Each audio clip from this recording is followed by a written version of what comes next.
This is Adam Watson. This is Trinity Watson.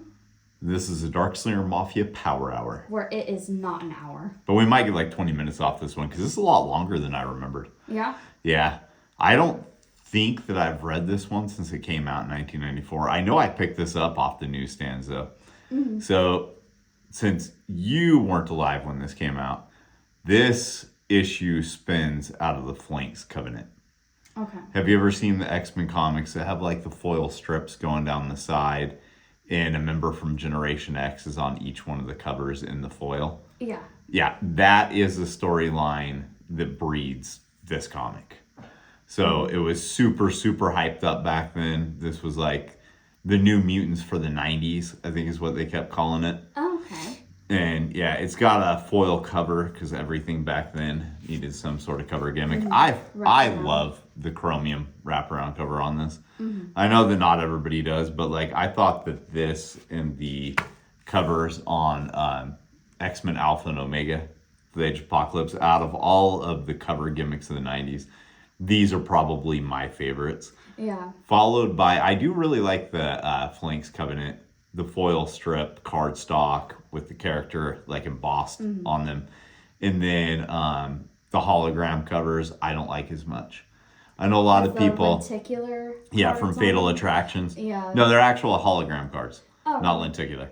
But a lot of people from the 90s, those are like the thing they like the best out of what came from those, right? But even during that time period, I looked at it. I don't like hologram cards that much. They're too small to actually really see much of anything on them. Yeah. And so they're just like awkward. I like the idea behind them, but I just don't think it ever actually works. This, on the other hand, I think looks cool. Yeah. It is a little uncomfortable to read, though. It is. It's like very springy. It's hard to actually it's really hold stiff. it down without like creasing it. Really stiff, yeah. So did you know any of the characters going into this? This is your first time ever reading this?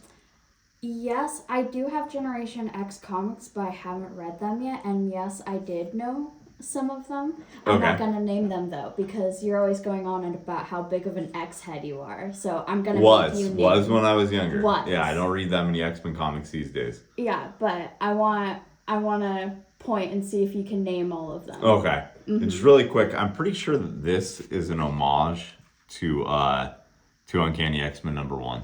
Really? Yeah, where the X-Men are facing off against Magneto. I know that when this issue was being talked about in like Wizard and all of those back then, Implate was really hyped up as the major villain for Generation X. He was going to be their Magneto is what they kept saying. So okay, go ahead, point. This one? Skin, okay. Chamber, Jubilee, Banshee. Who are you pointing at? Oh, Emma Frost. M, Cinch, Husk, Implate. Okay. You missed a character. Gateway. I didn't see him. He's so little.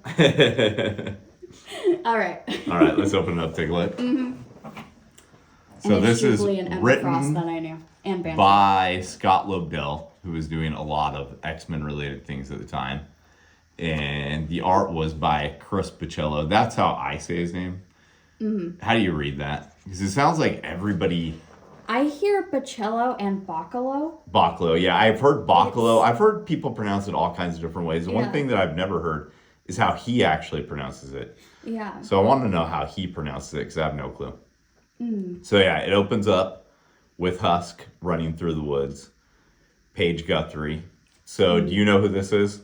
Husk? Yeah, she was introduced... Okay. She was introduced in the Flanks Covenant, and that's the one thing. If you haven't read that, you are missing a bit of this story already. It's not major things. And back then, I think it's okay that they did this kind of stuff because it gave you a reason to go track it down if you were a kid reading all this and you wanted to know what they were talking about, right? Yeah. But who she is, she's Paige Guthrie. She's Sam Guthrie's younger sister, Sam Guthrie's Cannonball. Oh, okay. Yeah. So I like that she has all this inner monologue going about how she doesn't want to sound like the rest of her family because the family is supposed to be from like the Ozark Mountains, if I recall correctly. And so she doesn't want to have an accent like they do. She wants to sound like she comes from the West Coast, something like that, maybe the East Coast, I guess. Since I don't remember where the estate actually is. I'm pretty positive that the estate Generation X is in. It never actually says in this issue, right?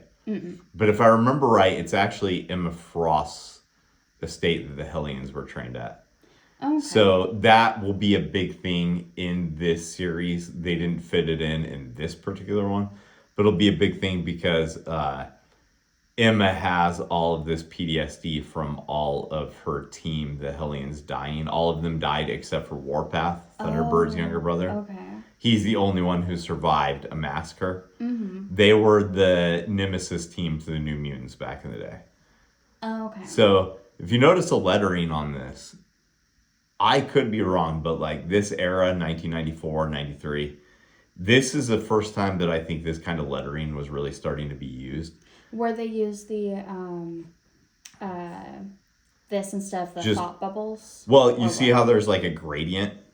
Yeah. I'm not even talking about the thought balloons itself. I'm talking about how the lettering looks. Oh, okay. So you look at when you see Third Genesis, how that's very experimental font, but at the same time is legible, right? Mm-hmm. In Generation X, the X is kind of goofy looking, honestly. Yeah. But, you have the Stan Lee probably presenting. That used to be something that was just at the very top of all of the issues. Oh. And is also the reason why, as kids, we thought Stan Lee was going to be at every single Comic-Con. Oh. Anytime a Comic-Con came to Portland, my brother and I are like, is this the one Stan Lee's finally going to be at? Because we thought he had some massive hand in creating all of these issues because his name was in every single one of them. Yeah. So we thought like he legit was, like this overseer that sat in some sort of throne at Marvel and, told everybody what to do. Dang. We obviously were not correct. Mm-hmm. But Richard Starking was letter on this and Uncanny, and I think most of the X-Men titles that time. And he is who started being really experimental with what you could do with computer lettering. Sometimes it really worked, sometimes it didn't. He did really interesting things. Like he actually took gift wrap and scanned it in.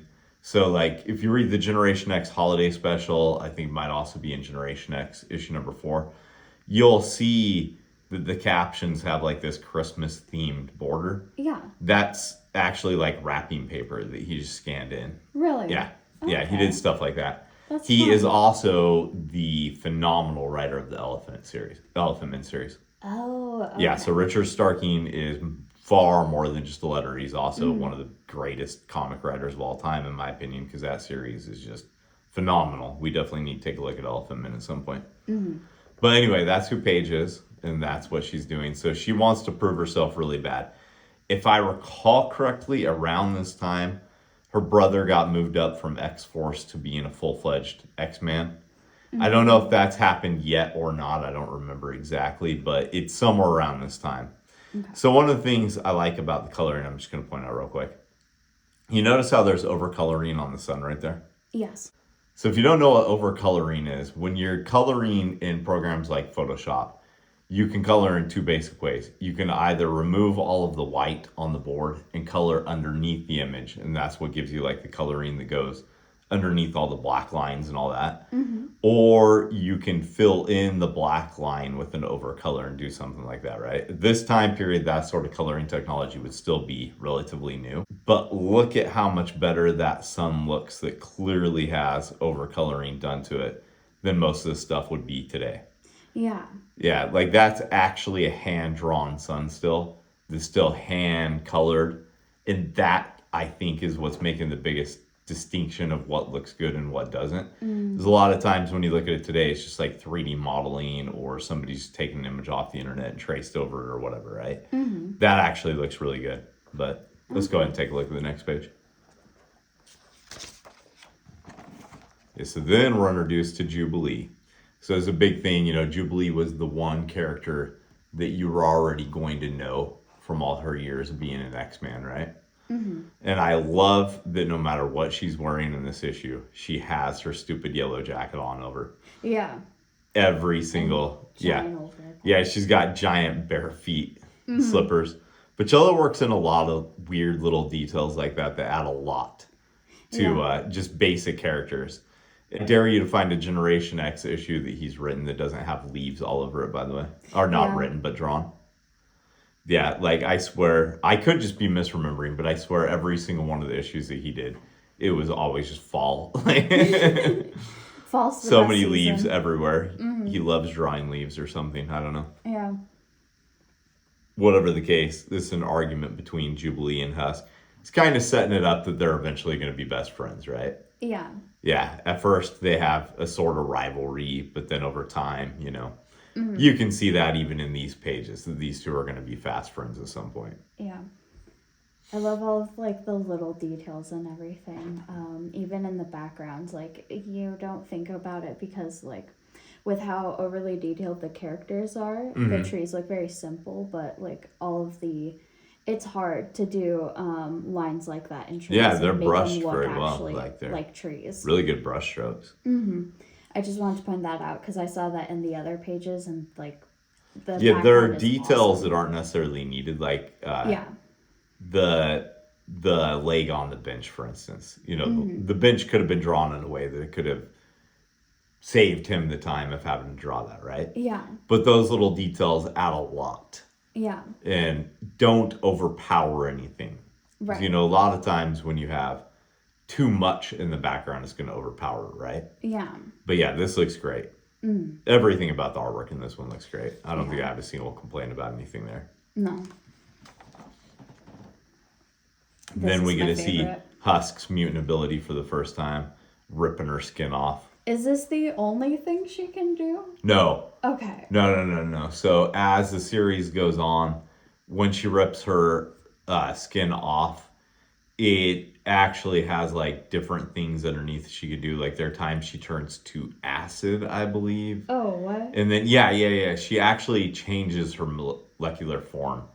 In this particular issue, it's just her skin coming off, right? I don't remember if in the Flanks Covenant if there were other things that she did with it or not, but yeah, she's been metal underneath all kinds of things. Oh, okay. So it's literally, she's changing her form as she changes it. This particular one is just to get all the sweat and grime off. Yeah. Which is funny, but also I'm just going to point out she's still wearing the same clothes. She'd still be sweaty, stinky, and gross. Yeah. And then we see somebody flying up above them. Mm-hmm. And who is that? If I could turn the page, we'd see. Monet St. Croix. It's funny to see the gargoyles ad in this, by the way, because like in my head, I was much younger when I watched Gargoyles than I was when I was reading Generation X. But now it turns out I was still watching cartoons at 14, which I'm perfectly fine with. So there we see Monet St. Croix M coming in. I loved this character back then. Later on in the Generation X run, they give her the dumbest fucking origin. But at the moment, under this team, she's really well written. And she alludes to the fact that knowing everything and being an egomaniac is actually a part of her mutant ability. I would say there are some writers who have taken that too literal. I don't know if they actually really meant it literally. Because I know when somebody else is playing with something you've created, every single line that you've done is like sacred to some degree if they like what you wrote, right? Right. And so it's kind of like when I've got pitches for Ghost Assassin from other writers, people want to write short stories. One of the common things they do is like really take Todd being bonded to David super seriously, right? Okay. Despite the fact that it's actually a one-off joke in that issue. Oh, okay. But people took it so seriously that I was like, oh, I'm backed into a corner now. I guess I kind of got to figure out how they're bonded and everything, right? Yeah. But it wasn't my intention at first. That was just a one-off joke. Oh, okay. So with Monet here, she's been written by a lot of different people, and not everybody does it all that well. But I'd say in these particular issues, she's written very well. Yeah. I very much appreciate how she only has one shoe drawn and the other one is just kind of phased out. Yeah. It doesn't look weird, but it's nice to see that even back then artists were trying to figure out ways to not draw both feet. Yeah, it's just shortcuts. Yep, and now we have a thing in the middle that you were trying desperately hard to figure out what it is. It's in the beginning too. It's just here. How would you feel about being East Coast Comics, having your ad placed there, and then having that thing go over it? I'd hate it. They spend all this money for this ad, and it has this white thing over it. It's all the way here in the beginning. I hate that it's right here. It's When you come I don't across these ads in understand it. old comics, do you ever read them to see what the prices used to be? Yes, and then I get really upset. Yeah, I can see that. I can see that. I never ordered anything from this company, and I don't know anything about it, but I do know they're advertising all comics are mint, right? Mm-hmm. All comics mint, near mint. Mm-hmm.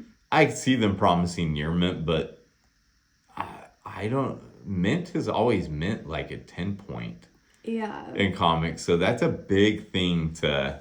I don't know. I want to gamble on that, is basically what I'm saying. Yeah. But I remember being a kid, I used to pore over this thing just looking for any little additional information on something that I didn't know about. Yeah. Of course, this isn't really going to give you anything because it's all just kind of random back issues, but still. Right. So yeah, Sean Cassidy Banshee appears looking like he is a guy from Star Trek. Mm-hmm. He So does, doesn't he? I don't know if Bachalo is like a Star Trek fan, but I'm definitely not. But I think the captains wear that color, right? Yes. Yeah, so it's like instantly recognizable by a certain segment of nerds anyway. Mm-hmm. As this guy is the guy in charge, right? Yeah. Yeah, and then they do the dote. Now, obviously, even your generation knows what dote is, right? Yes. But that is not something that you write into things anymore. So that's just like specifically, that was probably even getting a little old when this came out for other people to do it. It was still fine when Homer did it. Still fine to this day when Homer does it. Right. I love how it's also in like a slightly different font than everything else. And Yeah, that's what I'm talking about with the lettering being experimental. You know, there's the gradients that are in the caption boxes. The lettering isn't just a different size, but a different font. Because unless I'm mistaken, that dough is actually a different font. It's a lot thinner and more elongated. If it's not a different font, then it's just a different point, you know? Yeah. Yeah. No, I think it's a different font altogether. Yeah. It looks like a completely different font. Also, I love how M has to have like 3 or 4 semis full of things. She's rich. They do not really want you to gotta forget play it that up. they established in the Flanks Covenant that she's rich. Yeah. Which they did already establish that in the Flanks Covenant, by the way, in her first appearance. Of course they did, because she's rich. Yeah. Also, this little girl, ridiculously smart. Yeah, I don't know how as I it was is. reading this, I'm thinking she's a mutant because let's see what she says. That guy has some kind of bionuclear psionic biokinetic filled inside him. Yeah. So I was like, oh shit, she's a mutant. Yeah. I remember when I was like 14 reading that and thinking that little girl was a mutant, but her mom just hushes her up. Yeah. I don't think she's ever shown ever again. I don't know for a fact. It's just like the weirdest one-off to try and tell the audience Right. what this guy does instead of like letting them see later. Here we see Chamber with his psionic energy. Which this is the coolest panel. Yeah, once again, that's overcoloring. I'm pretty positive at least, right? Mm-hmm. And yet it's not overdone. It's using a gradient and it's not overdone. Like today's colorists could learn a lot from the way that Bachalo was colored in this particular issue. Mm-hmm. It's like a lot of them would just massacre this whole page, right? But that looks good. That legit looks good. Yeah. And then on the next page, we have Cinch showing up for the first time. People who were reading X-Men at this time also knew who this character was, right? They knew Cinch, they knew Skin, but you didn't know Chamber. Chamber was the new one to this issue. If you had picked up any of the preview stuff, you had seen Chamber, but you didn't know exactly who he was. Okay. Because and you don't really know that much about who he is even after this one. But I think it's only with him that Thought Balloons... Oh, no. I'm wrong, because Cinch is using them right there. Yeah, so they use both captions and Thought Balloons, to your earlier point. Yeah. When you said something about replacing Thought Balloons. But with Cinch, his whole thing is that he's like a better version of Mimic. Oh, Mimic can only hold 5 mutant abilities at a time. And Cinch, it's whoever he's close to at that time. If he can read their aura, he can copy and mimic their abilities. And one of the common things with him throughout the Generation X comics is that he's better at controlling their abilities than most of them are. Yeah. Yeah, he usually can like push them to their full potential. Okay. Okay, that's interesting. So yeah, and I'm also just gonna state, looking at these, I'm glad they went with these new costumes that are like the red and yellow. Yeah. I'm not positive, but I think they might be a combination of X-Men and Hellions. Okay. But I don't know if that's actually what the intention was, or if it's just like a happy accident. But I'm pretty positive the Hellions wore red, and so it's like a combo of that. Yeah. But with the New Mutants, they always try to just shove them into what looked like the original 1960s X-Men comics. Yeah. I'm glad they started them off with new uniforms. Go ahead and flip the page. Okay, so then we move on to one of the most visually cool X-Men characters of the 90s, in my opinion. Yeah. I have a thing for any character that looks even remotely disgusting. It's probably because I love horror comics as well. I love Morrow. I love Skin, Chamber. Like any of them that actually looked like freaks to a degree, I like that. Yeah. So I, of course, like Skin. I do not understand his powers whatsoever, though. He stretches his skin. Yeah, but with what he's doing, you'd also have to stretch your bones. Yes. So it seems like he's just got Mr. Fantastic's ability, but at the same time, he doesn't. It's supposed to just be Skin.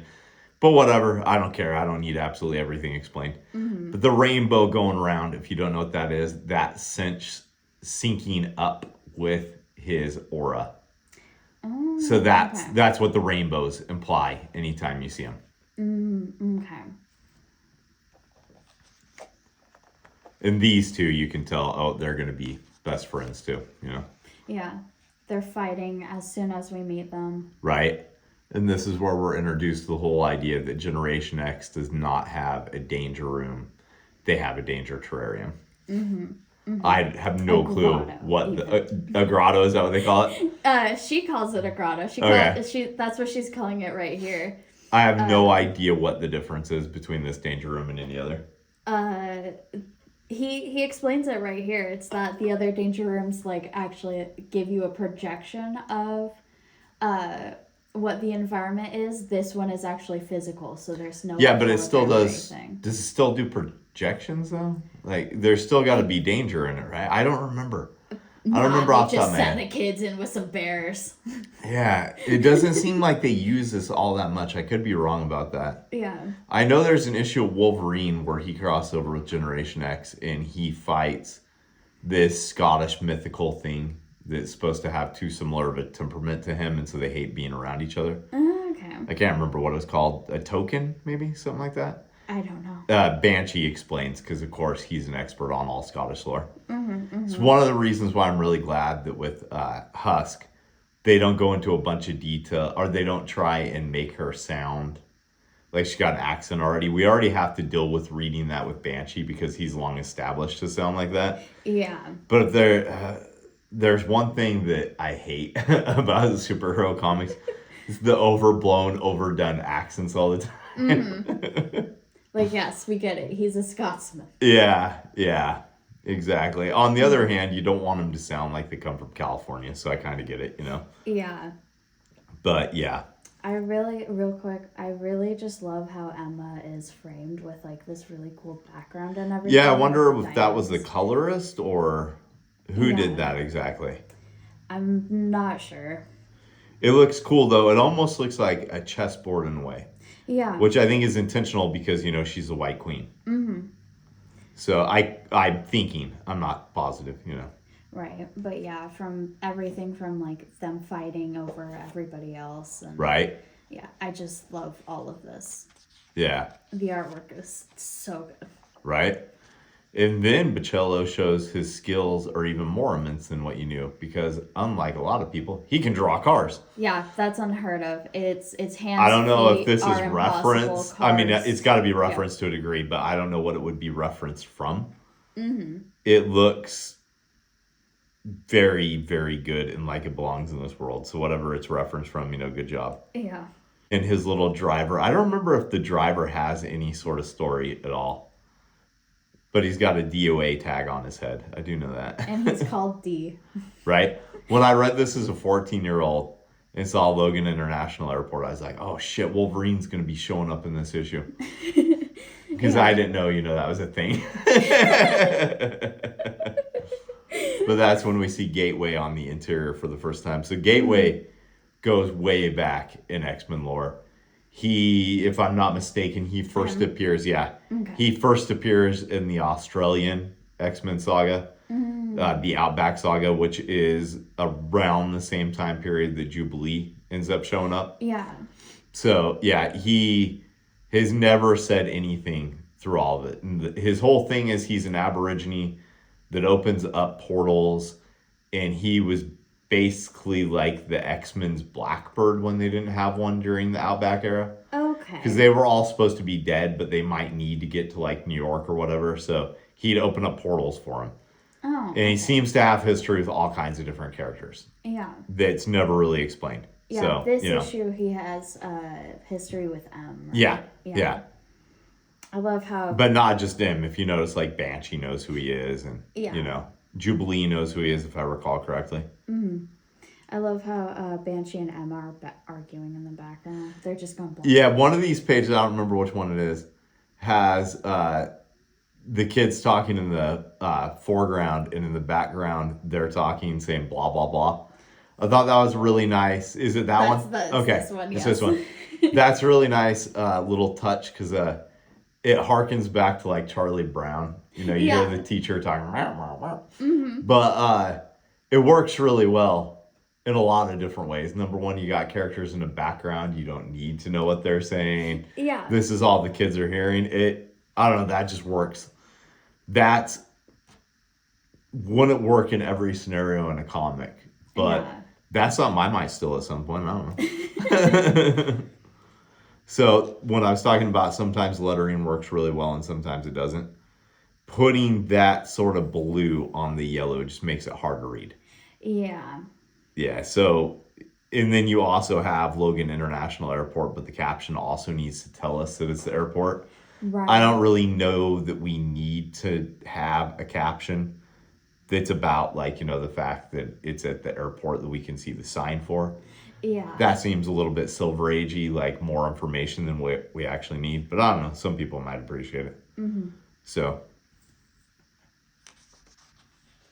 Real quick, how do you feel about his font choice on the word balloon? End plates. So. Yeah. End plates. I feel like very few letterers could pull that off and actually have it work. Mm-hmm. Starkings or whoever was on Starking's team, because I don't know if it was Richard Starkings himself or somebody else at Comic Craft that did this. Mm-hmm. But whoever at Comic Craft was doing this issue, they have enough skill to still make that legible. I think if that were done on an independent comic that had no real budget for lettering, that it would look like shit, because somebody wouldn't get the sizing right, they wouldn't get the spacing between the letters right, all that kind of stuff, right? Yeah. But he, or like I said, his team, they know what they're doing, and they know how to clean up stuff to make it legible. They know the exact way to, curve the balloon to make it work. I think it actually works, but I don't think it's something I'd want to try. Yeah. Yeah, I don't think I have enough skills to make that work. Yeah. Okay. Yeah, but even like the sound effects on this panel right here, that kind of stuff is even somehow working. Maybe the thrum a little bit less, but is working in tandem with a word balloon that has like a word that's going up above and like really big, and there's an outline on the hay, Yeah. and yet somehow that's still working. So I like the fact that all of the balloons just kind of hang in the air and get smaller and smaller as they drive away. Yeah. Because she's listening to them. And so, naturally, the farther they get away, the less she's going to hear, right? Right. So that works really well. Mm. And once again, also good at drawing cars. Yep. Don't know how referenced it is. Yeah, flexing on the rest of us. Doesn't look like it's traced. No. Looks good. Yeah. Yeah, and then we have Gateway. This is where M thinks that Gateway is there for her. Mm. Turns out he's not. She seems to have some sort of psionic link with him. So M does have low-level telepathic abilities, but I don't think they're used at all in this particular issue. Okay. I really like the way that Bachalo draws Gateway. Yeah. Is M just a telekinetic telepath user, or So does she have more? at the end of this, I'll tell you what M is. Okay. So I'll put it at the end. That way, if somebody doesn't want spoilers for something that happens much later in Generation X, and I'm pretty positive has been retconned at this point anyway, then, they don't have to keep watching past that point, right? Okay. So, yeah. But we're getting to M-Play moving through the airport looking for a snack because his whole thing is that he eats other mutants. Yeah. And apparently, he has some sort of power that I don't understand that makes it to where he phases in and out of reality and can't be seen. I love the Andrew Dice Clay Elvis looking guy there smoking and looking tough with his big paunch sticking over his belt. Yep. But even sees this guy who used to have a latent mutant ability. Yeah, I love the way that he's drawn. He looks like some kind of weird elephant guy. Because of his breather mask? I can see that. Yeah. I can see that. I don't know. I have a thing for masks that droop way lower than they need to. And I also love the coloring for this page with how his vision is and everything, and how it's all weird. That one is effects on it. Almost too digital for me. Yeah. I think it's still working, but I think it's getting close to that sort of coloring that I no longer like. Okay. When it looks completely overdone. I think it's still working at this point, but it's getting close to not. Banshee with his sunglasses throughout this whole entire issue. Yeah. I was trying to remember as I was rereading this. Was there something in the Flanks Covenant that happened to Banshee's eyes? Is that why? Or is it just an affectation of Bachalo's where he just wanted to draw him with glasses through the whole thing? I don't know, but in this scene, it kind of looks like he almost has goat eyes. And that's the only thing in this whole I think issue that's that it's just that's interesting. I think it's just an affectation. Yeah. I don't think there's actually a reason for him to be wearing them other than just that, Because he's a cool guy and he's got to have them Corinthian Crowley type glasses, Yeah, I don't think that's it. Could be though. Well, Bachalo did work on Sandman. I know he did Death, the High Cost of Living, and I think he did a few of the main series issues. I wonder if he did ever draw the Corinthian. See, I'm right. Probably not, because that probably would have been after this anyway, though. Yeah. Yeah. And then we get to the big thing, people actually bought the issue for. This? Marvel wanting your input, yeah. What? So if you filled this out and sent it in, you got a poster, and if you sent it in by a certain time, you got an ash can. Do you think that I filled this out when I was 14? Yes. You're correct. Did you get it? I did, yeah. Did you get the ash can too? Yeah. Oh, sick. Yeah, I don't remember, though, if it was I cannot remember if it was the Generation X ash can. I don't think so. I think that was given out for something else. I think if I remember right, this one was one of the Age of Apocalypse ash cans. Okay. So yeah, I think there were 2 Age of Apocalypse ash cans. Unfortunately, I don't have that stuff anymore, so I can't verify it. Yeah. But yeah, you're damn right. I was a big enough nerd to fill this out. I wanted that ash can really bad. Yeah, I also wanted that poster, so I don't care. Oh, it's asking a question about Spider-Man getting a divorce. Oh my Wait, what? God. Yeah, do you think Spider-Man should stay married or get a divorce from Mary Jane? Clearly, at the time, everyone said stay married, but Joe Quesada still had it in for their marriage, so, ultimately it didn't matter. Dang. Yeah, he was not the editor back when this was done. I didn't know if they were trying to break him up even back then. Yeah, oh my God. See, 1994, this probably would have been about the time they were doing the Clone Saga. Yeah. Or close to it, at least. Sabretooth better as a hero or villain? These questions are great. Sabretooth was living at the mansion at the time. Okay. This is right around the time that Wolverine and him get in a fight, and Wolverine pops a claw through Sabretooth's brain. Oh. And it makes him regress into a kitty. Okay. So, yeah. Yeah. And it does lead to him belonging to X Factor, but he did with a collar that would shock him if he do bad stuff. So he wasn't a hero. Yeah. You see, I think that aura type coloring works better now. Now that it's not the full panel. Yeah, it's a little bit more subdued in these. Okay. The one thing that cracks me up, though, only in a superhero comic would you see, by a professional writer anyway, would you see a character who is doing a sonic scream and talking at the same time. Yeah. Like, is Banshee Danny Filth? Is that what's going on? Yes. Can he do growling and singing at the same time? I feel like if you had his abilities, you'd try and learn something like that real quick, you know? I feel like if you had his abilities, you wouldn't be able to.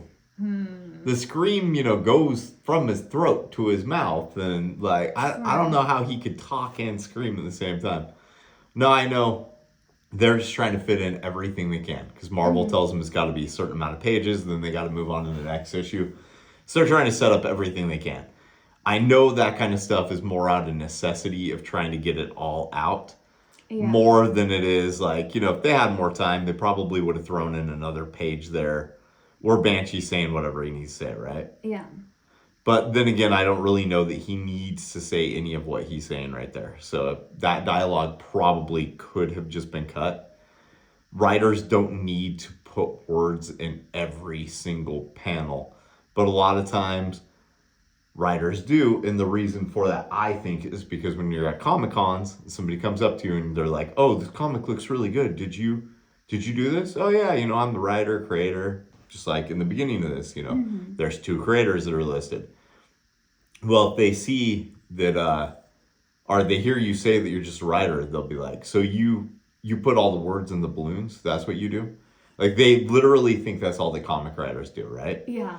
And so I think that gets under the skin of some comic writers, and they have to put their words on every single panel so that they feel like, hey, I matter. Look, I'm here. That's what I think anyway. I don't know for a fact.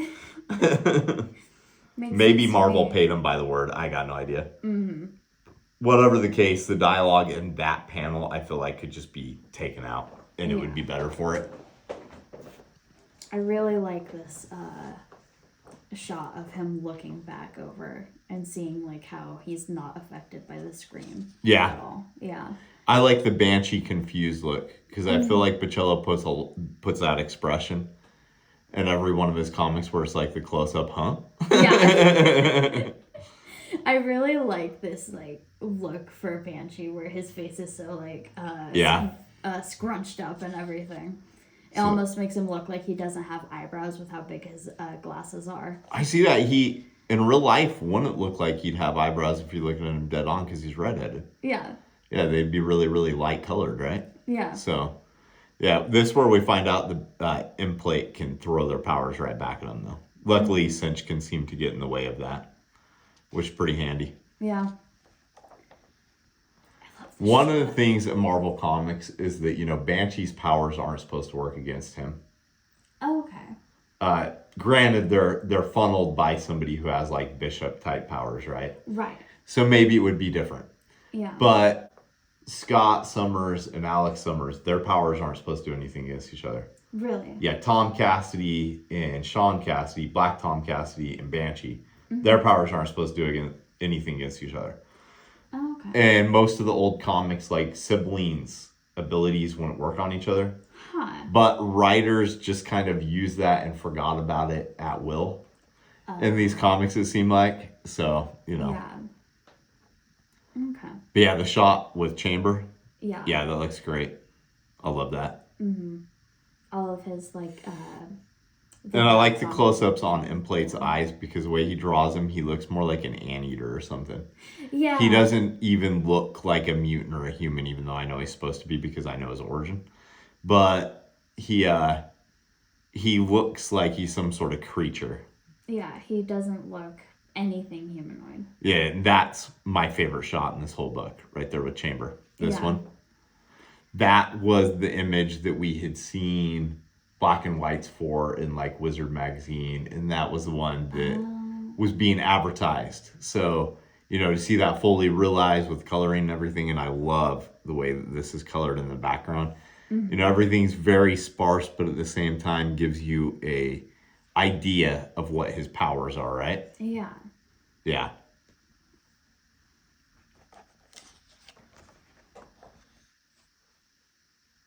And then this panel, once again, I could be wrong, but I think that that's an homage to X-Men. Oh, okay. Oh, he's got a X-Men mouth #1. on his hand? I didn't realize that. Yeah, he has mouths on both his hands. Oh. In a later issue, I think 15, if I recall correctly, Yeah. Cinch cinches with Implate's abilities and gets those hands. Or those mouths on both his hands. Gross. Yeah. Okay. Yeah, and I could be totally wrong, but an Uncanny X-Men #1, you got the famous cover where Magneto's got the shield around them, and then it was kind of redone by Jim Lee for X-Men #1. And I think this is the newest attempt at redoing that particular type thing. Okay. It's a great image. You might as well homage it, especially an X-Men title. Yeah. Hell, we've homaged it with mini slingers, so why not?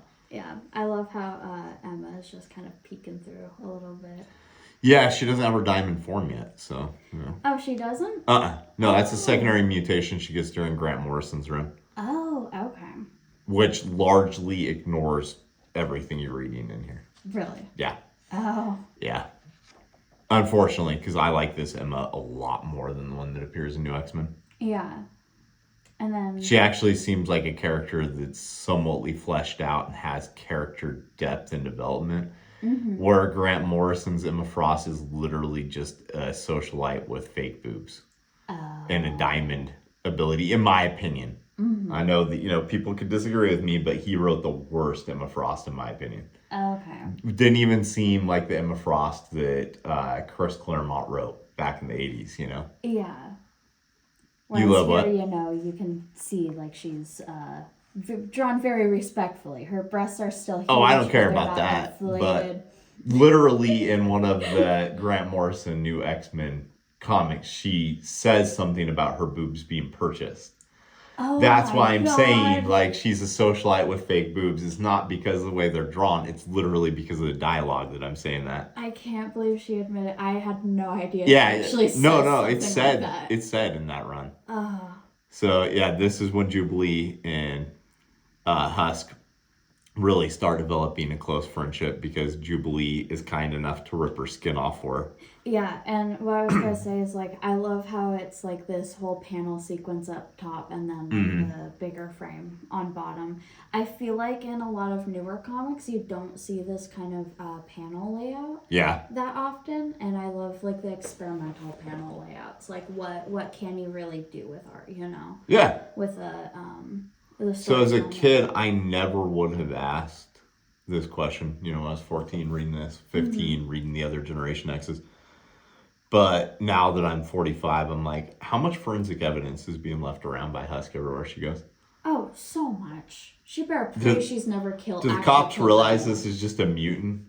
No. Shedding her skin, or do they think that, there's like dead bodies that this skin? I would love to see a storyline where somebody is finding like husks. Yeah, because she keeps doing forensic testing on them and thinking that, these people with identical DNA. That'd be a great story. Yeah. Or it could be really bad. Depends on who wrote it. Hell, maybe it's already been done at this point. It's been so long since I've actually read most of the X-Men. Yeah. And then Implate takes off despite the fact that he gloated about having the power to take any of them on. He's a little bitch. I really love, like, his design right here and everything. I very much enjoy, like, all of the panels that have him. I love how, like, gross he is. How gross he looks. Yeah, Implate's a great looking character. I don't know if they're still using him in the comics or not. Yeah. And then, I love how Chambers' fires are coming up around and right. bursting out of him. Somehow not catching the rest of his clothes on fire or anything. He wears leather. Yeah. Is leather fireproof? No. Not completely, but it would singe. It would, all that. But he has some sort of contained biokinetic something or other that the little girl was talking about earlier. Yeah. But this panel, Emma says something about controlling the herd because she's made everybody at the airport stop. Yeah. So I don't know if that was ever done before this comic, but in X-Men 2, they had Professor X stop all the people at the airport. And then that was something they kept doing in the X-Men movies after that. Like, he could just stop everybody in place, right? Oh, okay. And I'm wondering if that all just came from this Generation X comic, where Emma just stops everyone at their park. It's like the exact same thing Xavier ends up doing in X-Men 2. Oh, okay, yeah. Yeah, everybody, like, nobody notices them. They're all, like, invisible to everyone walking around. Okay, that's... Yeah, and she says hide from the herd, which Banshee doesn't like, because, anything that sounds like old Emma Frost, which is a big thing in, like, the first 15 or 16 issues of this. The two of them being at odds because, she's a villain, which is kind of funny because when Banshee first appeared, he was a villain too. Yeah, but he's reformed now, so he's instantly... He reformed in, like, by the end of his first appearance, if I recall correctly. Dang. Yeah. I love the facial expressions Emma has. She just looks so smug. Bachalo is my favorite artist for Emma Frost. He is for Banshee and Jubilee, too, for that matter. Mm-hmm. Actually, for all these characters, I think. Yeah, like, all of the facial expressions. This was her the book that felt like it was actually, like, for my generation as a kid. Yeah. An X-Men fan, yeah. So... Good thing it's called Generation X then. Oh, yeah. I love this thing more than I loved Uncanny X-Men or Wolverine or X-Force or any of those.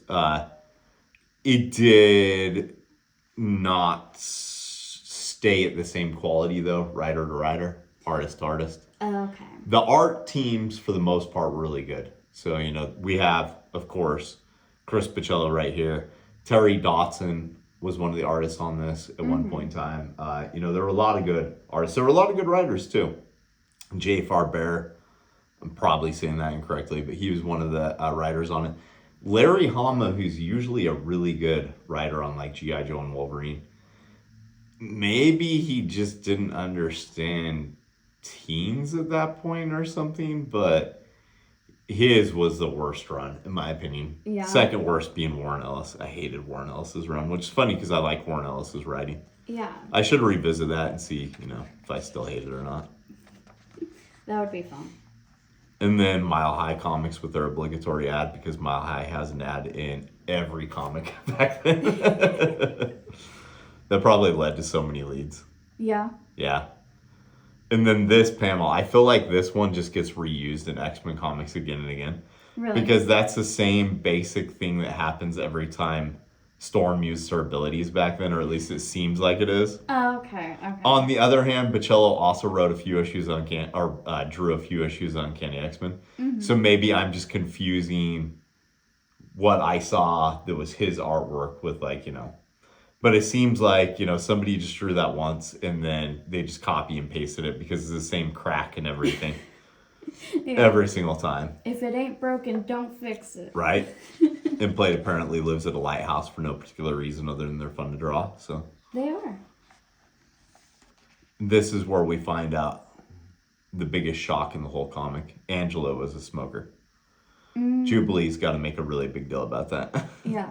Which Bachalo must like drawing people smoke, because there's an issue of Uncanny that he drew where Angel is just spontaneously smoking while driving. Never had it showed him smoking in the history of X-Men, and I don't think it ever did after that point. He just randomly is as they're driving a car down the road. Mm-hmm. And I remember being a kid being like, hey, wait, which character is that? What? I've read all these issues. I've never seen anything like that before, but... Look, I'm somebody who doesn't smoke. I've never smoked anything. Right. I will say in his defense, it's really fun to draw. Like, well, it gives you something to draw too. Yeah. Like when I'm writing, if it's a character who smokes and I can't figure out anything that they should be doing, I still need to give the artist something to draw. Yeah. So it's easier to write in something about, like they're lighting a cigarette, blah, blah, blah, blah, blah. They're, taking a puff. They're blowing out. They're knocking down ash. It gives you something for them to do just in talking scenes. Yeah. So I can see why he'd want a smoking character. It wasn't that many years after this, though, that Joe Quesada takes over and then smoking in the whole Marvel Universe is banned. Oh, okay. Yeah, not even Wolverine and Nick Fury were allowed to smoke anymore. They all had to quit. That's why they don't smoke? Yeah. Oh. Yeah, the reason for it, it's like... I understand why he had the characters not smoke anymore. Right. But at the same time, like, Wolverine's got a healing ability. Yeah. And he smokes cigars, and most people are not going to get hooked on cigars, I don't think. Yeah. So if you were a kid and you tried smoking a cigar because Wolverine did, which I don't think was actually going to happen, you're probably more likely to because your parents smoked inside the house. Mm-hmm. But if Wolverine smoked a cigar and you did, you probably weren't going to want to smoke another one again. Just going to say. Yeah.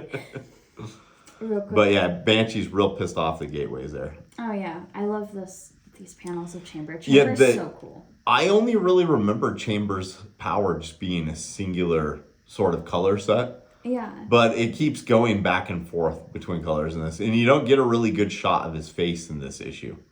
It kind of leaves his face a little bit more for a later time. Right. That in itself seems like a little bit more of a reveal. Yeah. You don't really get to know his character yet. But the one thing I like is while you don't get to know him that well in this issue, he's not a man of mystery. Yeah. They already had that with like Penance. They don't need to do that with Chamber, and I'm glad they didn't because that worked with Wolverine and Gambit, but it got overdone in the 90s. Every writer wanted to introduce their own like man of mystery, woman of mystery type storyline, and sometimes it worked, most of the time it didn't. So it ends up not working in Generation X, so just spoiler there. Yeah. Not because of anything they're setting up here, though. So this right here, you got to pause on this for a second. This? Yeah. You can be Captain Universe. You paid like, what was it, like $17.90, $2.95. Yes, like a little bit over $20 for this comic, right? Okay. And then it comes to you with either a female or a male Captain Universe. And it's got your name and stuff like that, right? Okay. This is probably the only X-Men thing that didn't work on me as a kid. Yeah. I saw this, I was like, I don't want a personalized comic. What the hell? But this thing goes for stupid money now. Don't be selfish. Put yourself into a Captain Universe book. Yeah, this is, I also love that it says makes a great gift. Because like, how many parents were reading this and like, oh, hey, I'm going to, most of the time when people were reading this back then, they weren't the type that were going to gift comics. I'm just, like. Yeah. So, in any case, this thing goes for stupid money now. Have you ever come across any in the wild? No. Oh. I've never seen a copy of this. Oh. No reason to believe that the print run is all that big. Especially, they didn't need to make the print run that big when they're doing like, a little bit over $20 an issue for it, minus shipping. Shipping back then was probably only like $1.25 or something. Oh dang. Yeah. So it was sort of check, right? So you didn't have to worry about credit cards, anything like that. It was a check, couple bucks in shipping. I don't know if there would have been any sort of print-on-demand technology that would have made this back then. Mm-hmm. It would almost have to be, though. Yeah. So yeah, I've never held a copy. I don't know if it's some sort of laser print paper or what it is. I am curious, but no way in hell would I spend the kind of money that it would take to find out. Last time you looked this up, how much was it going for? The last time I saw one sell, it was well over $200. Dang. Yeah, well over. I don't know how much now. That was years ago that I looked it up. Yeah, I sincerely doubt that it's gone down in value, though. Yeah. Yeah, not for me. Not for me. And then talking about Penance. Yep, so then we see Penance on the back lawn, and this is how she kind of joins the team.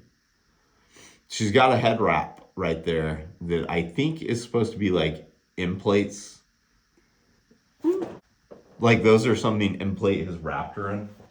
Yeah, they're kind of all over her to keep body. her like, yeah, she's supposed to be like more subdued here, more wrapped up. But her whole thing, her ability, I don't know if it's her ability or just kind of like one of the things they do with her, is that her skin itself is supposed to be razor sharp.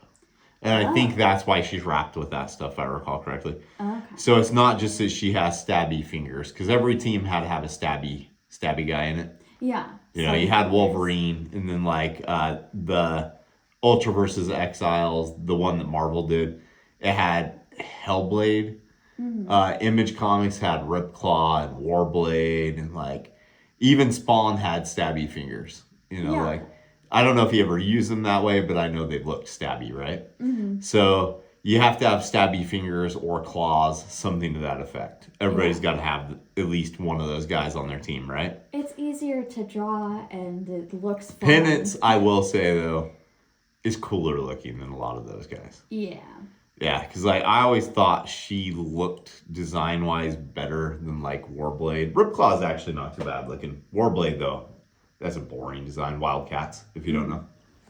So then we get the sketchbook. So this sketchbook, this was not the first time I'd seen the sketchbook. There was actually like a Generation X preview special that for the life of me, I don't know where it came from, but I think maybe it was something you got from American Entertainment, which was one of the mail order companies that you'll see popping up in these from time to time. Okay. They're in a lot of the issues. So anyway, we got Penance there. I love the weird like collage-y way it looks with like there's stamps up here, and then we got coins down here. I don't know, just various stuff. And Chamber and M. I think that's supposed to be Husk, but it might also just be a different take on M. Jubilee, Skin. So yeah, like I don't know if every single one of these images was used in like the sketchbook, but I know at least a few of them were used in that one. Yeah. That had a release back then. 13 and a half. What? Wait, Jubilation Lee, 13 and a half. She's 13 years old? Yeah, she's supposed to be the youngest one, if I remember right. What? Yeah, Chamber's supposed to be like 19, I believe. And she was in the X-Men before? How old was she when she was in the X-Men? 13. Oh my god. Yeah, you gotta think, for every like 8 or 9 years worth of publication history, there's no actual advancement with the characters' ages. Yeah, so they say that it's like 6 months for every 6 or 7 years worth of publishing history, right? Yeah. But see, Cyclops and all of them premiered in 1963, so... Yeah. So you're telling me that there's a 13-year-old running around with all these 19-year-olds? Well, Shadowcat was only supposed to be like 13 when she joined She the was X-Men. supposed to be 13? Yeah, she's supposed to be like 13, 14. Oh my god.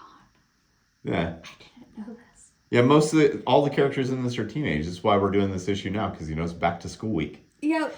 I just didn't realize how young she was. She's, with how she looks with everyone else, she doesn't... Oh, there's no difference with the way... Yeah, there's absolutely no difference. And it's like... No, they try to have her act more immature than the others at times. But to be fair, I think the others are only between like 14 to 16 for the most part. Oh my god. I think Chamber and Skin are both like 18 and 19 or something. Oh my god. But everyone else is between like 14 to 17, if I remember right. Yeah, I always forget how... I think like by the time issue number 3 or 4 comes out, Jubilee's supposed to be like 14 or something like that. Right. So they didn't decide to keep her at 13 and a half, I don't think, but I could be wrong about that. No, like I always forget how like superhero comics and comics like this work. Because it's like, oh, we have all these adult superheroes, but we're gonna march these kids off to war to their death against all these all-powerful Bucky was enemies. a kid tagging along with Captain America. Robin is with Batman. Yeah. Spider-Man is a kid. Yeah, like all of these children are just going off. It's the same reason, though, that like Ash in Pokemon is a kid. Yeah. If you want kids to buy something, the idea is that you relate it to them by having characters that are their age. Right. You want 10-year-olds to buy Pokemon and pretend that they could go on adventures with Charizard and stuff. Put a 10-year-old as the main character. Okay. You want, like people who are my age to connect with this book. Have people that were our age in the book, Yeah. But no, it's just like...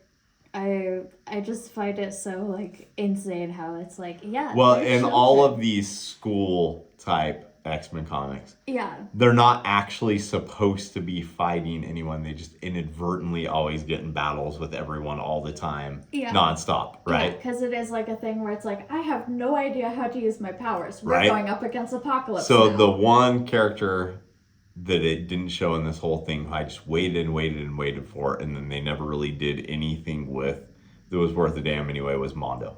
Oh. So this is Mondo right here. He was shown in all the preview artwork. He's even in the sketch in the first issue of Generation X, and you wait for him and wait for him.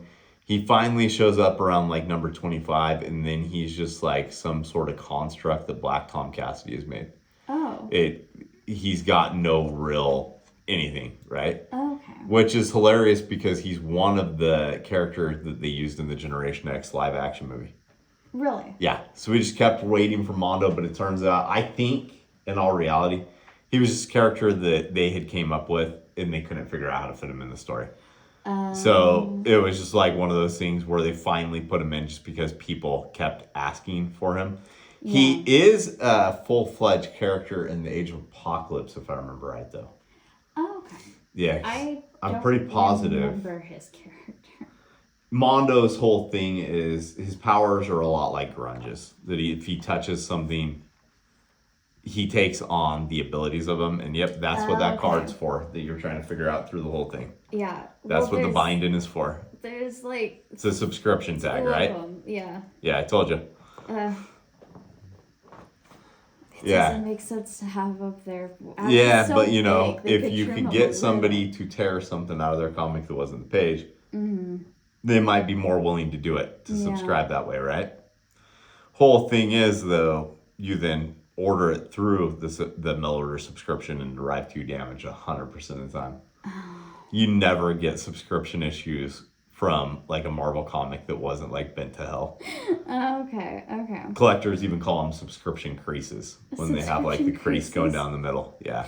Okay. Yeah, so now if you want to know what the story of Penance is, who apparently is not on that cover, and M. So years down the road from this particular issue, she is found out to be twins that are merged together to make her character. Oh. And the real M was Penance all along. Oh, okay. Yeah, if you want to see how stupid that is, we can look at that issue another time. Yeah. Anything else? Nope. All right, let's go make some comics. We didn't create the comics that were featured in today's episode, but we did create these. Check out Ghost Assassin in the Cards and the Chihuahua Who Flew Away mini comic, both of which were written by me. The Chihuahua Who Flew Away was illustrated by me.